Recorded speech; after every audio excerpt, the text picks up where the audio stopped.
মথুরা ও বৃন্দাবন আমাদের দেশের এই দুই প্রাচীন ধর্মীয় স্থানের মাহাত্ম্য শুধুমাত্র 3টি বা 4টি ভিডিওর মাধ্যমে তুলে ধরা সত্যিই অসম্ভব। হাজার হাজার মানুষের মধ্যে দীর্ঘকাল ধরে বয়ে চলা এই অপূর্ব প্রেমময় ভাবধারাকে কিভাবে সকলের মাঝে তুলে ধরা যায় তা সত্যি আমার কাছে অজানা। মথুরার বৃন্দাবনের সঙ্গে আমাদের বাংলা ওতপ্রোতভাবে জড়িয়ে রয়েছে। বাংলা সাহিত্যে, বাংলা সঙ্গীতে, বাংলার শিল্পকলায় মথুরা ও বৃন্দাবনের যে ঐতিহ্য তা ওতপ্রোতভাবে জড়িয়ে পড়েছে। আর এটা শুরু হয়েছিল সেই শ্রী চৈতন্য মহাপ্রভুর সময় কাল থেকে। মথুরা ও বৃন্দাবনকে কেন্দ্র করে এই যে বিশাল শ্রীকৃষ্ণের ব্রজ লীলাভূমি সৃষ্টি হয়েছে তা এখানে এসে দর্শন করা একটি পূর্ণ কর্মের মধ্যে পড়ে। এখানে এসে কি দেখলাম, কি জানলাম সেটা বড় কথা নয়, এই স্থানের মাহাত্ম্যকেই অনুভব করা এই মথুরা ও বৃন্দাবনের প্রকৃতি উদ্দেশ্য। চলুন তাহলে আর বেশি কথা না বাড়িয়ে মথুরা বৃন্দাবনের গোকুল দর্শনের ভিডিওটি শুরু করা যাক।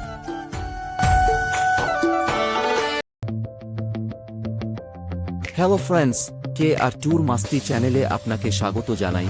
আমরা এখন মথুরার উদ্দেশ্যে রওনা হলাম। এখন ঘড়ির কাঁটায় সময় সকাল 9:30। আমরা প্রথমে মথুরার শ্রীকৃষ্ণের জন্মভূমি অর্থাৎ কংসের কারাগার দেখব বলে আমরা একটি মারুতি গাড়ি রিজার্ভ করে মথুরার উদ্দেশ্যে রওনা হয়েছি। এই দেখুন যে আমাদের গাড়ি প্রচণ্ড দ্রুত গতিতে এগিয়ে চলেছে। কি অপূর্ব সুন্দর লাগছে। এই রাস্তার দুপাশের সর্ষে জমিগুলো এবং গাছগুলোতে ভরে উঠেছে সর্ষে ফুল, সেই সব মনোরম পরিবেশের দৃশ্যগুলো। এমনকি উত্তরপ্রদেশ রাজ্যের এই হাইওয়ে রাস্তার ছবি চোখে পড়ার মতো। আমাদের তো খুব সুন্দর, এমনকি মনের মধ্যে আনন্দ হচ্ছে এই সব প্রাকৃতিক পরিবেশের দৃশ্যগুলো এই গাড়ি থেকে দেখতে পেয়ে। আমরা হয়তো আর কিছুক্ষণের মধ্যেই পৌঁছে যাব মথুরা শ্রীকৃষ্ণের জন্মভূমি অর্থাৎ কংসের কারাগারের সামনে।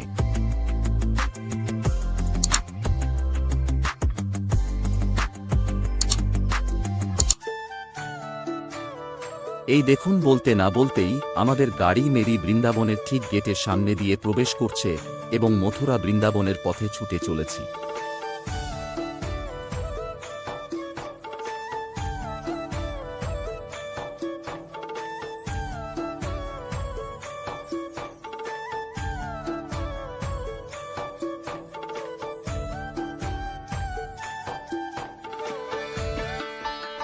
এই যে দেখুন, বলতে না বলতেই আমরা পৌঁছে গেছি মথুরার শ্রীকৃষ্ণের জন্মভূমি অর্থাৎ কংসের কারাগারের ঠিক সামনে। এই সেই মূল গেট। দেখুন যে কত দর্শনার্থীদের ভিড় জমেছে এই গেটের সামনে।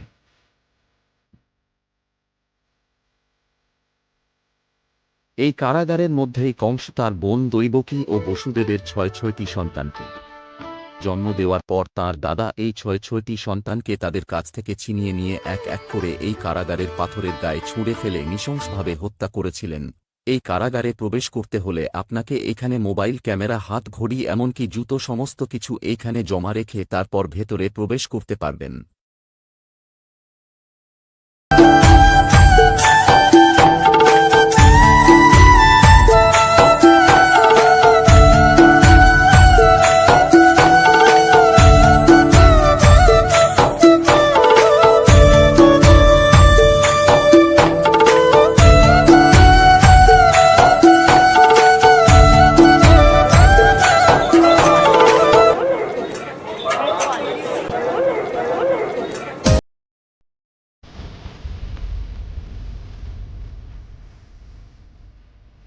এখন আমরা শ্রীকৃষ্ণের জন্মভূমি ছেড়ে এগিয়ে চলেছি রমন রেতি ও গোকুল মহাবনের পথে। দেখুন যে আমাদের গাড়ি যমুনা ব্রিজের উপর দিয়ে ছুটে চলেছে।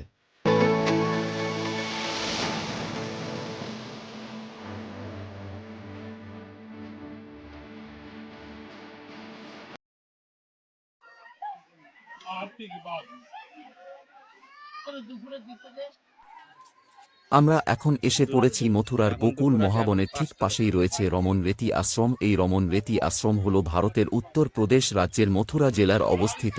ভাগবত পুরাণ অনুসারে শ্রীকৃষ্ণের শৈশবকাল কেটেছে এই গোকুল মহাবনে এবং এই রমন রেতি আশ্রমে। এই আশ্রমের মধ্যে যেতে হলে আপনাদের সকলকে জুতো খুলে ভেতরে প্রবেশ করতে হবে। ভেতরে শুধু বালি আর বালি, আর এই বালির উপর দিয়ে আপনাদের আশ্রমের ভেতরে প্রবেশ করতে হবে।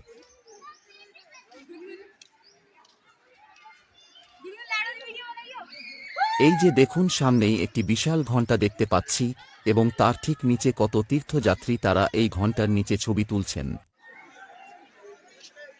আর তার ঠিক পাশেই রয়েছে রমন রেতি সরোবর।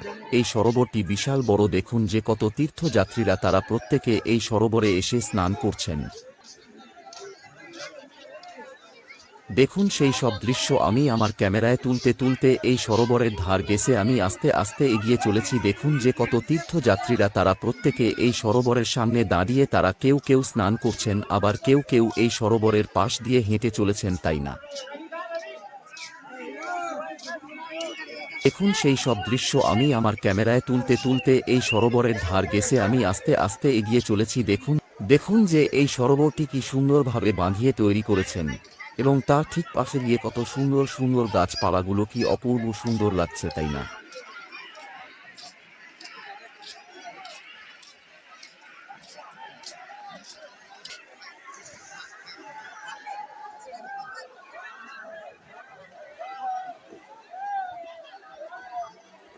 চলুন তাহলে আমরা আস্তে আস্তে এগিয়ে যাব এই রমন রেতি আশ্রমের মন্দিরের ঠিক ভেতরের দিকে।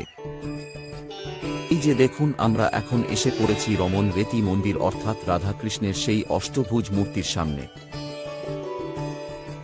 এই রমন রেতি আশ্রম বা রামানা এই জায়গায় বিহারীজির একটি মন্দিরও রয়েছে। তাদের সমাধিও এখানে এখনও রক্ষণাবেক্ষণ করা হয়। রমনা বিহারীজির প্রাচীন মন্দিরের জরাজীর্ণ হয়ে যাওয়ার কারণে নতুন করে আবার এই মন্দিরে পৃথকীকরণ করা হয়েছে এই মহাবনে।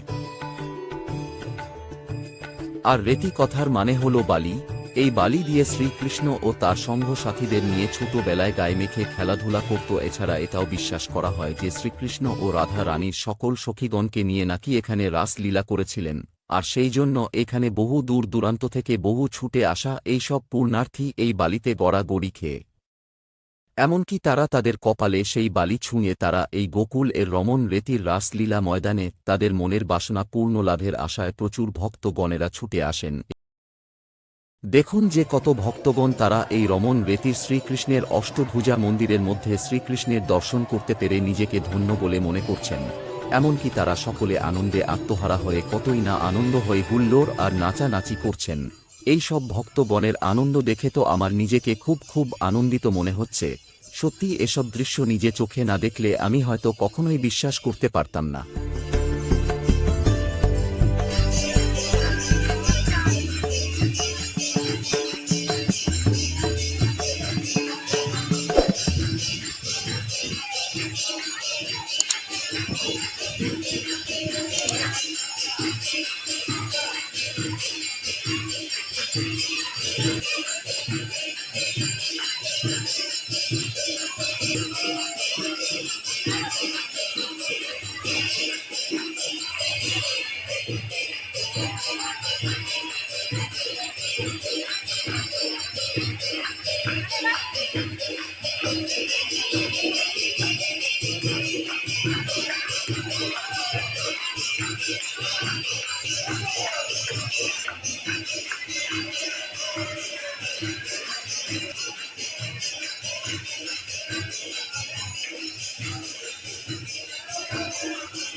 চলুন তাহলে এখন আমরা এই মন্দিরের বাহিরে বেরিয়ে আস্তে আস্তে এই রমন রেতি আশ্রমের চারিপাশের দৃশ্যগুলো আপনাদের সকলকে আমি ঘুরে বেরিয়ে দেখাই।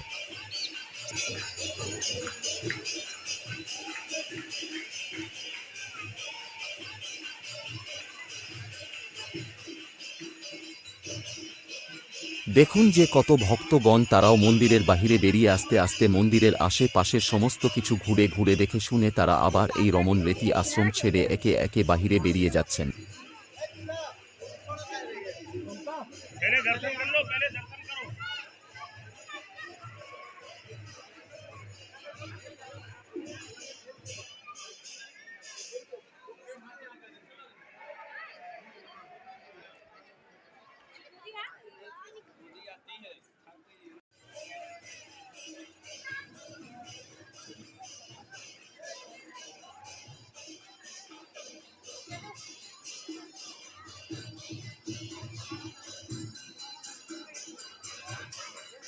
ওই যে দেখুন সামনে কত বাঁশের তৈরি বেড়া ও ছাউনি দেওয়া কুঁড়ে ঘরের মতো দেখতে পাচ্ছি। চলুন আস্তে আস্তে এগিয়ে যাওয়া যাক।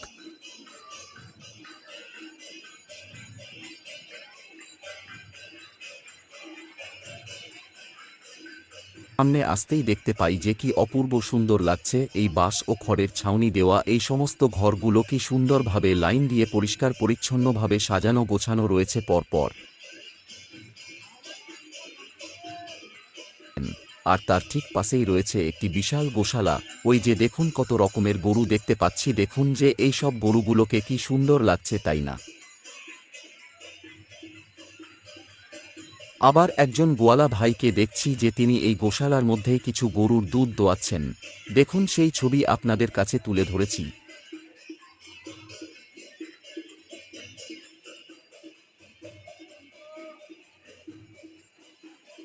আমার মনে হয় বুঝি এই সমস্ত ঘরে বুঝি এখানকার সমস্ত মন্দির যারা দেখভাল করেন তারাই বুঝি এইখানে বিশ্রাম নেই।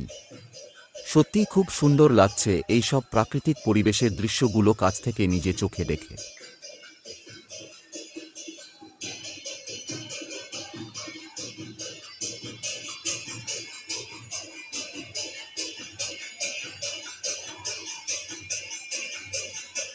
চলুন তাহলে আস্তে আস্তে সামনের দিকে এগিয়ে যেতে যেতে আমি আপনাদের সকলের কাছে এই আশ্রমের ভেতরে আর কি কি সুন্দর সুন্দর দৃশ্য রয়েছে সেই সব তুলে ধরি।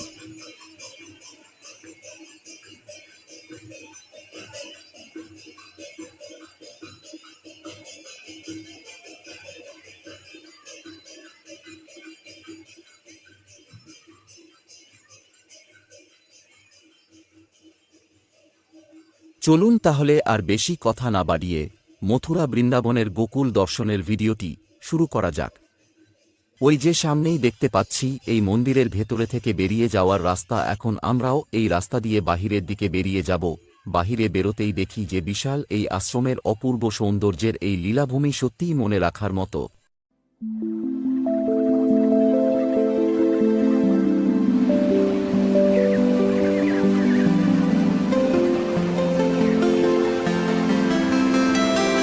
এখন আমরা শেষমেশ আস্তে আস্তে এই আশ্রম ছেড়ে এর ঠিক পাশেই একটি হরিণ পার্ক রয়েছে, সেখানে বিভিন্ন ধরনের পশু পাখি ও হরিণ রয়েছে, সেই দিকে এগিয়ে যাব। সেখানে কিছুক্ষণ সময় দিয়ে সেই সব দেখে নিয়ে আবার আমরা এই রমন রেতি আশ্রমের সন্ধ্যা আরতি দেখে তারপর হোটেলের উদ্দেশ্যে ফিরে যাব।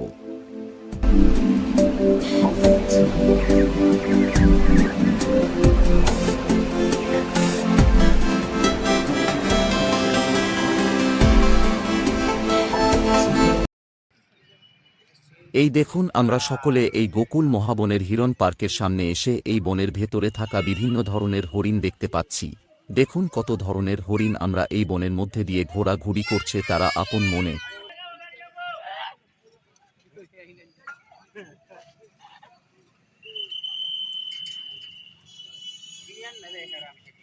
এমনকি কিছু কিছু হরিণ এই নেটের সামনে এসে দাঁড়িয়ে তারা প্রত্যেকে কাছে এসে তাদের দেওয়া খাবার খেয়ে নিয়ে চলে যাচ্ছে।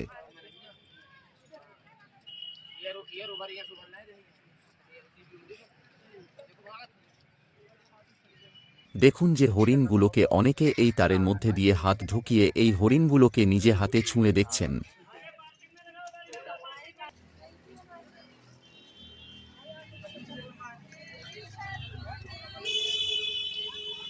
এখন আমরা এই পার্কের পাশ দিয়ে আস্তে আস্তে এগিয়ে চলেছি।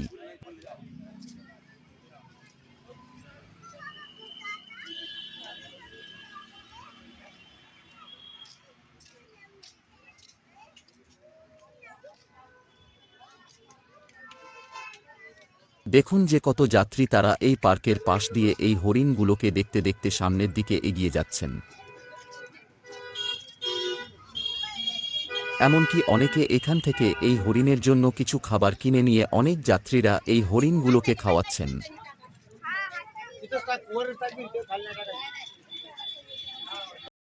এখন আমরা আবার সেই রমন রেতি মন্দিরের দিকে আস্তে আস্তে এগিয়ে যাব এবং সেখানে গিয়ে আমরা সন্ধে বেলার সন্ধ্যা আরতি নিজে চোখে উপভোগ করব। তারপর সেখান থেকে আমরা হোটেলে ফিরে যাব।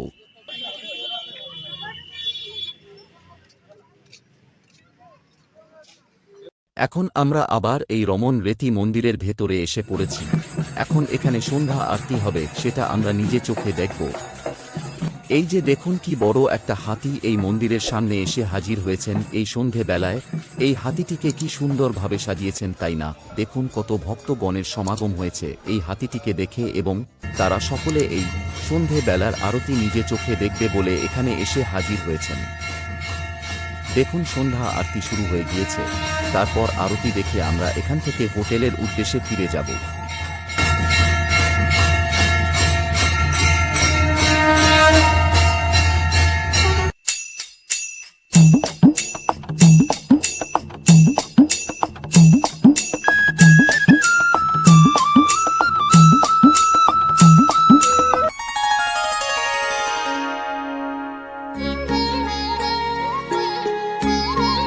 এই যে দেখুন আমরা এখন এসে গেছি শ্রী রাধা রমনজির মন্দিরের ঠিক ভেতরে।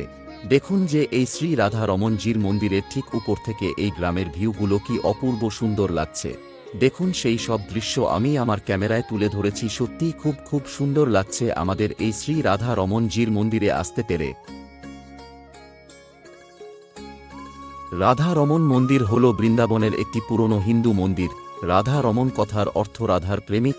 1542 সাল নাগাদ গোপাল ভট্ট গোস্বামীর অনুরোধে এই মন্দির নির্মিত হয়। এই মন্দিরের কারুকার্য সুন্দর। গৌড়ীয় বৈষ্ণবদের কাছে এই মন্দির বিশেষ পবিত্র। এই মন্দিরে কৃষ্ণকে রাধা রমন রূপে পূজা করা হয়। এই মন্দিরে রাধার বিগ্রহের পাশে মন্দিরের মূল শালগ্রাম শিলাগুলি এখনও রাখা আছে। চৈতন্য মহাপ্রভুর প্রয়াণের পর গোপাল ভট্ট গোস্বামী অত্যন্ত শোকগ্রস্ত হয়ে পড়েছিলেন। তিনি শিলাগুলিকে নদীতে ফেলে দেন, কিন্তু দ্বিতীয়বার পাত্র ডোবানোর সময় আবার কিছু শালগ্রাম শিলা তার পাত্রে উঠে আসে। তিনি গুনে দেখেন মোট 12টি শালগ্রাম শিলা তার পাত্রে উঠে এসেছে। এই মন্দিরেই একটি আলাদা চত্বরে গোপাল ভট্ট গোস্বামীর সমাধি আছে। চৈতন্য মহাপ্রভুর ব্যবহৃত একটি বস্ত্রখণ্ড এই মন্দিরে রক্ষিত আছে।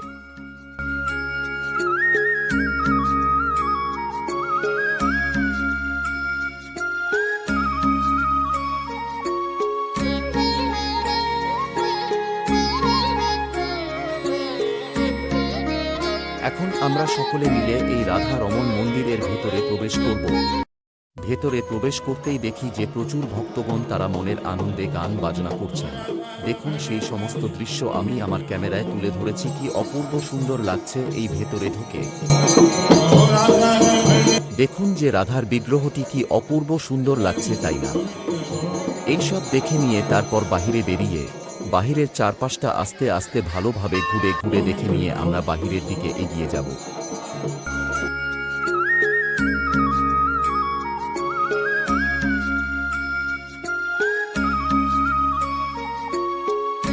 এখন আমরা এখান থেকে গোকুলের ব্রহ্মাণ্ড ঘাটের পথে এগিয়ে যাব।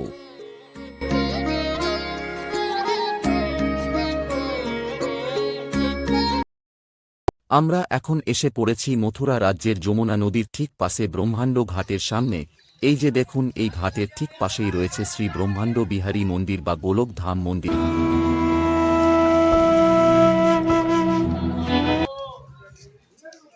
আমরা এখন সকলে মিলে একসাথে আস্তে আস্তে এই ব্রহ্মাণ্ড ঘাটের দিকে এগিয়ে চলেছি।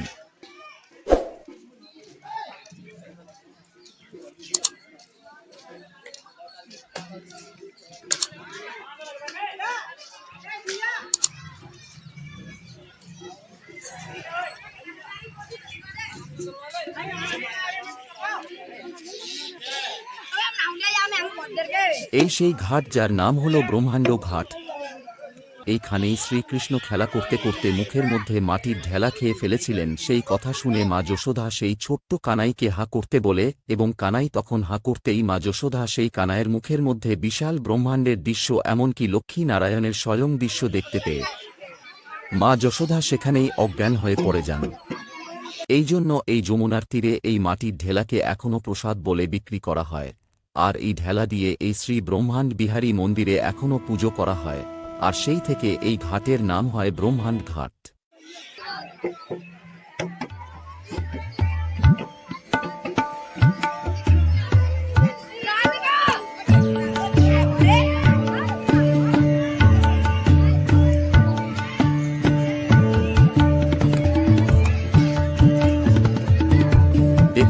বিকেলের এই সূর্যের আলোয় এই ঘাটের পারে কত ভক্তগণের সমাগম হয়েছে।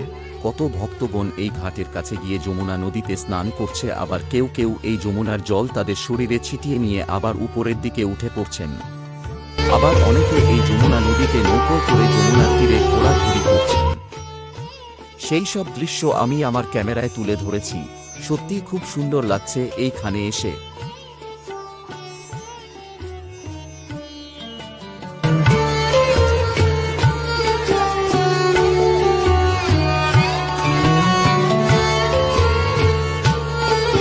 এখন আমরা এইখান থেকে এই ব্রহ্মাণ্ড ঘাটের ঠিক কিছুটা দূরেই চিন্তাহরণ ঘাট রয়েছে, সেই দিকে এগিয়ে যাব।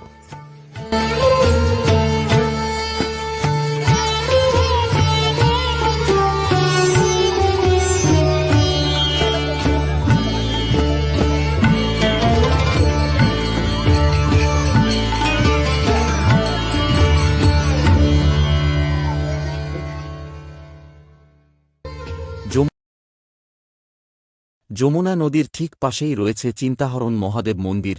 মা যশোদা ব্রহ্মাণ্ড ঘাটে শ্রীকৃষ্ণের মুখে মধ্যে যে বিশাল বিশ্ব ব্রহ্মাণ্ড ও লক্ষ্মী নারায়ণের স্বয়ং দৃশ্য দেখতে পেয়েছিলেন, সেই থেকেই মা যশোদা বিশাল চিন্তিত বা চিন্তাগ্রস্ত হয়ে পড়েছিলেন। সেই সময় মা যশোদা কোনো উপায় না পেয়ে তিনি চিন্তাহরণ মহাদেব মন্দিরের সামনে এসে হাজির হয়েছিলেন। আর সেই সময় স্বয়ং শিব তিনি নিজে পূজিত হয়ে এখানে এসে মা যশোদার চিন্তা হরণ করেছিলেন। আর সেই থেকেই এই জায়গাটির নাম হয় চিন্তাহরণ মহাদেব মন্দির। আর এই সেই শিবলিঙ্গ, এখানে সকল ভক্তগণেরা এই লিঙ্গে পুজো দিলে নাকি তারা তাদের মনের চিন্তা দূর হয়ে যায়, তাই এখানে সকল ভক্তগণ পুজো দেন। আর এই সেই ঘাট যার নাম হল চিন্তাহরণ ঘাট। আর এই যে দেখছেন এই সেই পাথরের উখল রাখা রয়েছে, এই সেই স্থান যেখানে ভগবান শ্রীকৃষ্ণকে ছোটবেলায় এই উখলের সঙ্গে শেখল দিয়ে বেঁধে রাখতেন মা যশোদা। দেখুন এই পাথরটিকে কি সুন্দরভাবে রাখা রয়েছে এখনো। আর এই যে সেই যমুনা নদী, এই নদীর ওই পার থেকে বসুদেব তার মাথায় করে সেই ছোট্ট কানাইকে এই ঠাকুর রানী ঘাট দিয়ে পার করে এই গোকুলে নিয়ে এসেছিলেন তার পিতা বসুদেব। এই সেই ঘাট যার নাম হল ঠাকুর রানী ঘাট। আমরা এখন এসে পড়েছি সেই যমুনা নদীর ঠিক বিশ্রাম ঘাটের সামনে।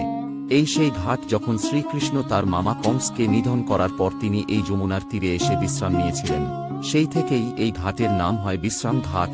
আমি সেই ঘাটের আশেপাশের সমস্ত কিছু ঘোরাঘুরি করে আমি আমার ক্যামেরায় সকলের কাছে তুলে ধরেছি।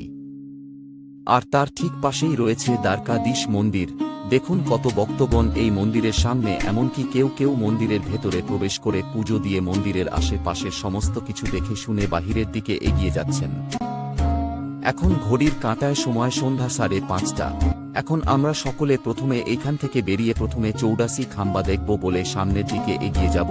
এই দেখুন বলতে না বলতেই আমরা এই সেই 84 খাম্বার সামনে এসে আমরা সকলে ভেতরে প্রবেশ করেছি। এর মধ্যে মোট 84টি খাম্বা রয়েছে। এর মধ্যে 80টি খাম্বা তৈরি করেছিলেন স্বয়ং শ্রী বিশ্বকর্মা নিজে হাতে, এবং আর যে 4টি খাম্বা বা স্তম্ভ ছিল সেটা তৈরি করেছিলেন স্বয়ং শ্রী ব্রহ্মা নিজেই। এই জন্য এই স্থানের নাম হল 84 খাম্বা বা 84 খাম্বা। এখন আমরা এসে পড়েছি নন্দমহলের সামনে। এই নন্দমহল হল শ্রীকৃষ্ণের যে পালক পিতা ছিলেন তার বাড়ি বা মহল। মথুরা থেকে শ্রীকৃষ্ণের জন্মের পর তার পিতা বসুদেব যমুনা নদী পেরিয়ে এইখানেই নন্দের মহলে এসে রেখে গিয়েছিল পিতা বসুদেব। আর এই মন্দিরের ঠিক পাশেই রয়েছে সেই পুতনা ক্ষেত্র। এই স্থানেই কংস তার ভাগনা শ্রীকৃষ্ণকে মারার জন্য এই পুতনা রাক্ষসীকে এই গোকুলে পাঠিয়েছিলেন তার মামা কংস। এইখানেই সেই কানাই সেই পুতনা রাক্ষসীকে নিধন করেছিল, আর সেই থেকেই এই জায়গার নাম হয় পুতনা ক্ষেত্র।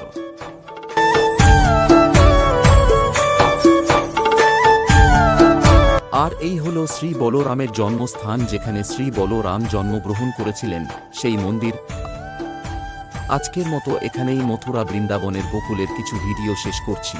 দেখা হবে পরের মথুরা বৃন্দাবনের আরও কিছু ভিডিও। আপনারা দেখতে থাকুন KR ট্যুর মাস্তি চ্যানেল। আর হ্যাঁ, যদি আপনাদের এই ভিডিওটি ভালো লেগে থাকে তাহলে ভিডিওটিতে অবশ্যই একটি লাইক, শেয়ার, কমেন্ট করতে ভুলবেন না প্লিজ। শুভরাত্রি, ধন্যবাদ।